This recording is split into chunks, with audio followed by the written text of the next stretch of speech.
मेरी एक कविता जो अभी हाल फिलहाल में लिखी गई है, यह कविता का शीर्षक है सेवानिवृत्ति मत दो। आपको सुनने में अटपटा लग सकता है कि सेवानिवृत्ति मत दो, ये कैसा शीर्षक है। फिर भी मैं कविता बगैर किसी भूमिका के पढ़ रहा हूँ, आप ध्यान देंगे तो बात समझ में आएगी। मुझे यह कहना कतई नहीं भाता कि एक शिक्षक सेवानिवृत्त हो गया। सेवानिवृत्ति एक सरकारी शब्द है, एक सरकारी बाध्यता भी, जिसका अर्थ यह करती है कि आप सेवा देने से निवृत्त हैं। क्या सचमुच एक शिक्षक से यह संभव है? क्या यह संभव है कि 65 वर्ष होते ही 40 वर्षों का निरंतर अभ्यास तत्काल तुरंत ठप हो जाए? प्रतिदिन रात्रि में शयन पूर्व कल क्या पढ़ाना है कि चिंता, और प्रातःकाल उठते ही कक्षा का ध्यान काया, मन और मस्तिष्क का हिस्सा बन जाता है।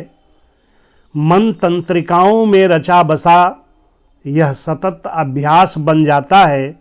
शिक्षक का जीवन सचमुच एक पाठ्यक्रम सा बन जाता है।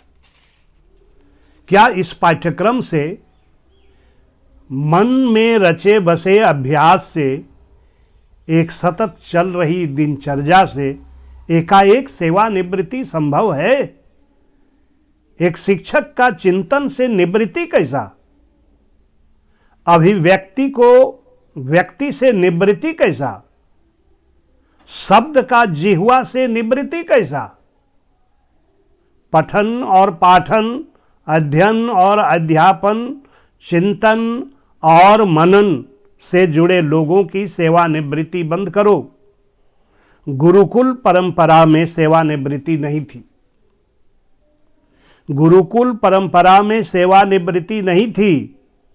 श्री कृष्ण, संदीपनी, द्रोणाचार्य, दुर्वासा, विश्वामित्र, वशिष्ठ और वाल्मीकि आदि की सेवानिवृत्ति नहीं हुई थी।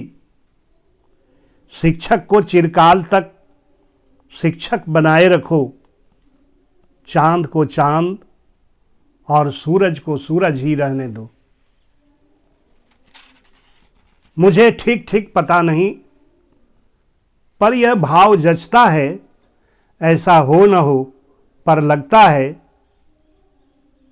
गुरु का अपने गुरुकुल में देहावसान ही उसका पेंशन था और शिष्यों द्वारा उसकी अर्थी उठाना ही उसका ग्रेच्युटी था। शुरू करो फिर से यही परंपरा कि शिक्षक की अंतिम यात्रा ही उसकी सेवानिवृत्ति हो। गुरु का देहावसान भी गुरुकुल में हो। अर्थी उठे तो हजारों हजार कंधे शिष्यों का हो। अर्थी उठे तो हजारों हजार कंधे शिष्यों का हो। उस दिन उसका पूरा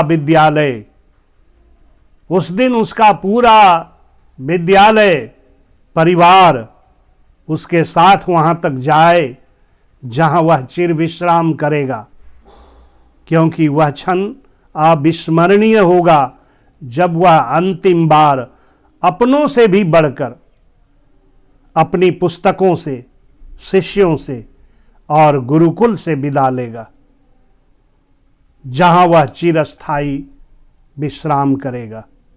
शिक्षक को इसीलिए चिर विश्राम तक बनाए रखो। शिक्षक को शिक्षक बनाए रखो।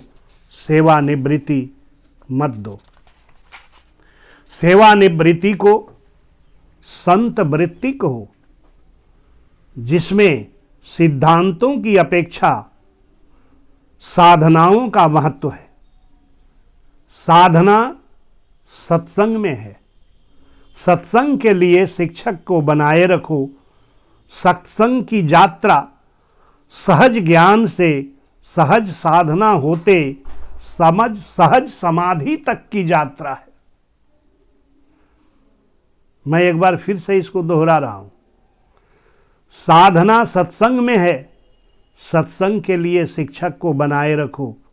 सत्संग की यात्रा सहज ज्ञान से सहज साधना होते सहज समाधि तक की यात्रा, इस यात्रा के लिए, इस यात्रा की समझ के लिए शिक्षक को शिक्षक बनाए रखो। शिक्षक की सेवानिवृत्ति का अर्थ है उसकी औपचारिक शिक्षा का कार्य समाप्त हुआ। शिक्षक की सेवानिवृत्ति का अर्थ है उसकी औपचारिक शिक्षा का कार्य समाप्त हुआ। अब अनौपचारिक शिक्षा के लिए उसे बनाए रखो, शिक्षक को शिक्षक बनाए रखो।